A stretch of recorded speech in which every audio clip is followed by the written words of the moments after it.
I think they will sound great.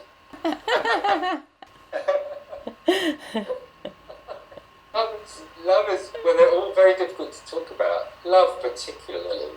And I personally am sometimes suspicious of people who use the love word too much, you know, or again, just say, it's all love. All I do is give out love to people, you know, all you need is love. They're right, but once you start to say it, is it still true? You know, or does it become something where the ego says, I am someone who's full of love? You know, is it really coming from inside you, or is it sort of something that you're thinking about? The same with justice. You can say, this is right, this is wrong. I think it's appalling, all the suffering in the world. You know, I think we're ruining the planet. All the politicians are terrible people. They don't love, you know, they don't have this sense of justice. They're just greedy. They want to do everything for themselves. But if you do nothing about that, then where's the love, you know? You're just blaming someone else for the lack of love in the world.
And I think when you feel powerless, which most of us do, let's say we see a terrible injustice in the world, we feel we can't do anything about that.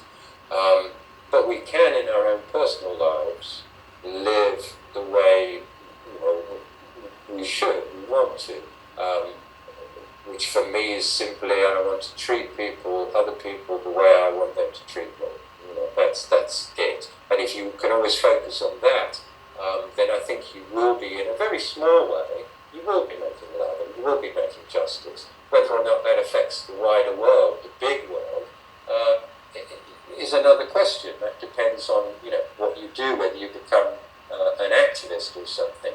But I think that, for me, all those words, I don't like them so much when they're big words. I just like them when they're little words. When you see someone and you think, well, the reason I like that woman or that man is because they just kind of do 10 little kind things every day. You know, you can see that they're doing some things coming out of love and not their personal interests or their ego.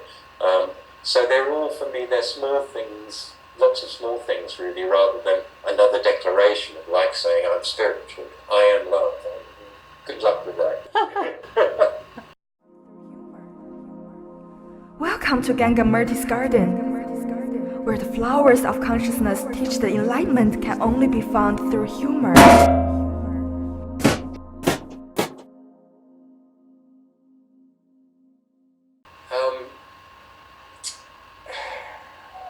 I feel lots of things about politics politics, it's a subject that's interested me very much, and I'm not cynical about politics or politicians.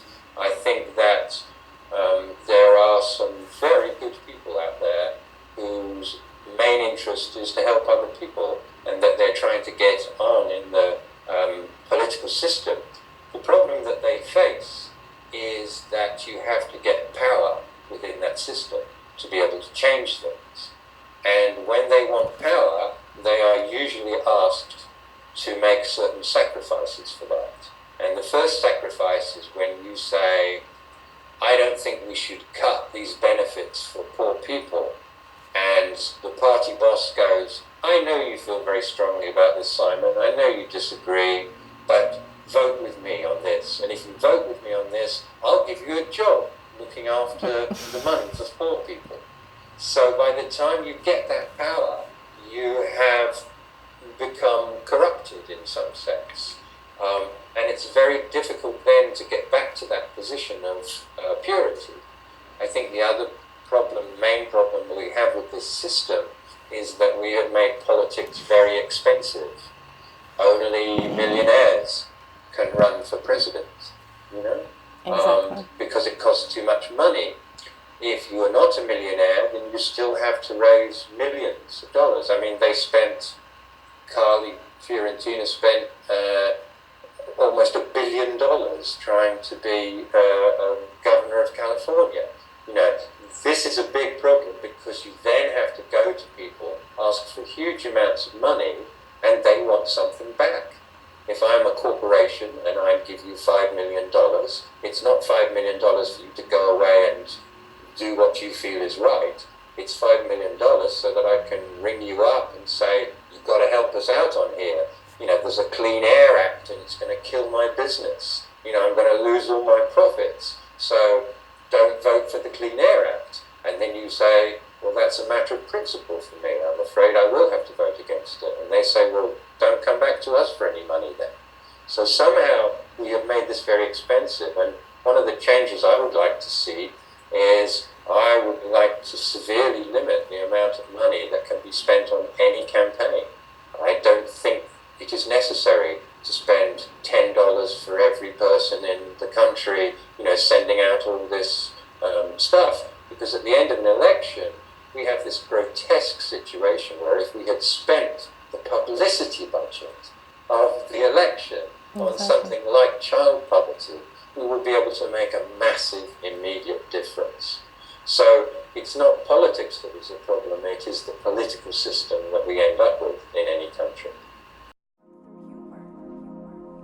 Welcome to Gangamarti's Garden, where the flowers of consciousness teach that enlightenment can only be found through humor.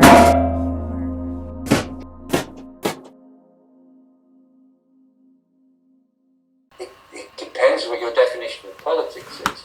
If you listen carefully to politicians, they will usually not say much about what they believe in, but they will say a lot about what is wrong with the other person's belief.